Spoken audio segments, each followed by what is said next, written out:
12 साल हो गए, 3 चुनाव आप हार गए हो।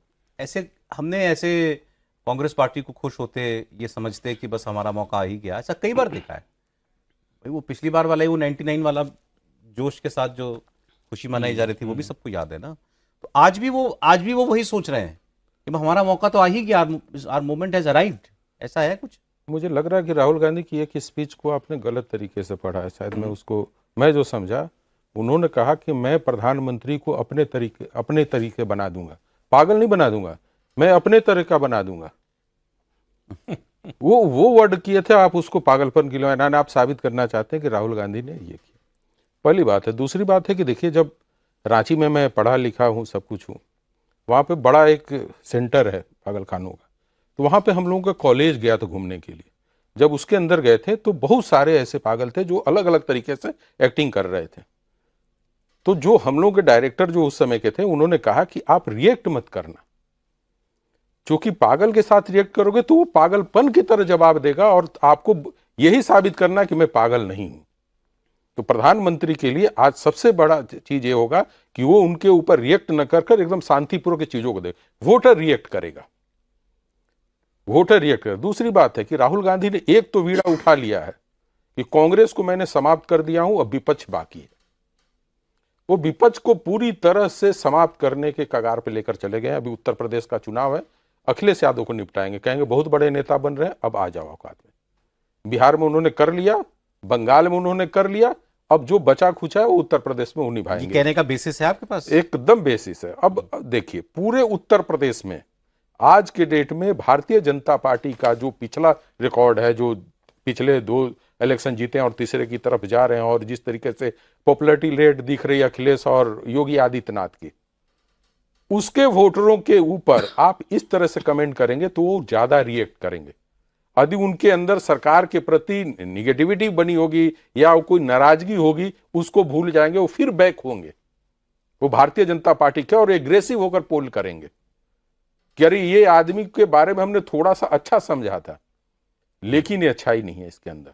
पिछले 1 महीने में जो हुआ उस पर जनता कैसे रिएक्ट कर रही है? देखिए, शुरुआत देखिए, जैसे जंतर मंतर पे हुआ उस समय जब हम लोगों से, बच्चों से पूछ रहे थे, तो बार बार ये बोलते थे कि उनको तो इस्तीफा देना पड़ेगा। आज के डेट में जब पूरे उत्तर प्रदेश, उत्तराखंड और पंजाब में हम लोग सर्वे कर रहे हैं, जो हम लोगों का कॉल का और जो फील्ड का आ रहा है, अब लोगों की नाराजगी इस बात को लेकर है कि धर्मेंद्र प्रधान का इस्तीफा क्यों हुआ? यही वो भारतीय जनता को नहीं होना चाहिए था। अब भारतीय जनता पार्टी के जो वोटर हैं, जो उस पार्टी से, वो अग्रेसिव होकर बोलना शुरू किए कि शायद ये गलती हुई है भारतीय जनता पार्टी को, उनसे रिजाइनेशन नहीं लेना चाहिए। मैं यही चीज कर रहा हूं कि उत्तर प्रदेश में यही एक जो वोटर है वो एग्रेसिव होकर फिर बाहर निकलेगा, क्योंकि उसको सरकार से नाराजगी नहीं है। कार्यशैली पे जैसे हम लोग बैठते हैं कुछ प्रोग्राम में, हमारे आपके मतभेद हो सकते हैं, लेकिन इसका मतलब नहीं है कि हम दोनों एक रास्ते पर चलेंगे। वो ये भी चाहता है कि अब कुछ सरकार भी कुछ करे। अभी तो इस पे, अब आज के बाद जो देखेंगे, आज के बाद का जो आएगा रिजल्ट सौरभ जी, वो अब मुझे लगता है कि चौंकाने वाला आएगा, क्योंकि ये पब्लिक का आज जो मैसेज गया है। आज बार बार ये तुलना किया जाता है कि जंतर मंतर को और झारखंड को लेकर किस बात की तुलना की जाती, उसी बैनर, उसी पोस्टर, उसी स्लोगन को लेके कि कौन वो बच्चे थे जो बड़ा शिष्टाचार के तरीके से दिखा रहे अपनी। छात्र वो भी है, ये छात्र नहीं है। जो मैं बार बार कहता हूं कि ये गुंडे तत्व थे, छात्र नहीं थे। आप उसको मानते कि वो छात्र। आपका सर्वे ये कह रहा है कि लोग ये कह रहे हैं कि नहीं झुकना था इनके सामने। एकदम नहीं झुकना था।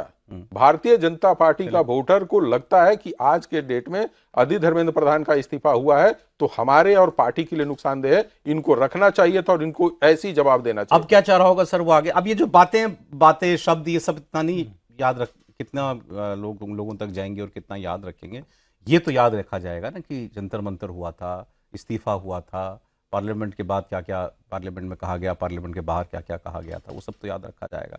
तो लोग चाह रहे होंगे, इनका साथ का आदमी तो चाह रहा होगा ना कि अब कुछ करो, जवाब दो। नहीं, देखिए, वो एक समस्या है कि प्रधानमंत्री नरेंद्र मोदी, बीजेपी का जो समर्थक है, वो चाहता है कि प्रधानमंत्री हर बार जीते। वो सिर्फ चुनाव में नहीं, चुनाव में नहीं, हर चीज में, हर मोर्चे पर। हाँ। और वो जीवन में होता नहीं। जीवन में एक संतुलन होता है। आप कभी हारते हैं, कभी जीतते हैं। जो अंग्रेजी में कहते हैं कि आप बैटल हार सकते हैं, वॉर नहीं हारना चाहिए। वो नज़र मोदी की वहाँ होती है अब एक स्टेट हार गए, 2 स्टेट हार गए, कोई बात नहीं, लोकसभा तो नहीं हारे, लोकसभा नहीं हारे, जो बड़ी पिक्चर है वही है, बड़ा लैंडस्केप सोचते हैं। हाँ। तो इसलिए जो है कि एक राज्य में सरकार चली गई या एक राज्य में सरकार में नहीं आ पाए तो इसलिए हम दुखी हो जाएं और घर बैठ जाएं उदास होके कि अरे सब बर्बाद हो गया और हमसे कुछ नहीं होगा। ये वो पार्टी नहीं है, ये वो लीडरशिप नहीं है जो इस तरह से सोचती है। और दूसरा जो आप कह रहे हैं ना जंतर मंतर हुआ, तो दुर्भाग्य विपक्ष का यह है कि रांची भी हुआ और लोगों को तुलना करने को मिल गया। बात हो रही थी छात्र हैं भाई, इनकी बात सुननी चाहिए, इनकी बात माननी चाहिए, ये देश का भविष्य है, ये क्या कह रहे हैं, इनकी शिकायत है, उसको दूर किया जाना चाहिए। तो लोग इस तुलना इसकी भी करेंगे ना कि जंतर मंतर पर हो क्या रहा था, भाषा क्या थी। आप इतने दिन से रांची में चल रहा है, एक हिंसा की घटना छात्रों की ओर से देखी आपने? वहां भी बैरिकेड लगे, वहां भी वाटर कैनन चली, वहां भी लाठी चली। छात्रों ने किसी एक पुलिस वाले पर हमला किया क्या? तो यहां क्यों हुआ? ये कौन से छात्र थे? तो लोगों के मन में देखिए, लोग घटनाओं की तुलना करते हैं। अगर एक समय पर घटने वाली घटनाएं अगर सामने हो तो दोनों की तुलना करते हैं और मुद्दा दोनों का कहने को, इन लोगों का जो जंतर मंतर पर थे कि ये छात्रों का मामला है, तो ये एक्सपोज हो गया कि छात्रों से इनका कोई लेना देना नहीं, शिक्षा व्यवस्था से कोई मतलब नहीं था। वहां जो बैठे हैं उनका इसी से मतलब है, उसके अलावा किसी से मतलब नहीं है। तो लोगों के सामने तुलना करने के लिए 2 स्पष्ट उदाहरण हैं।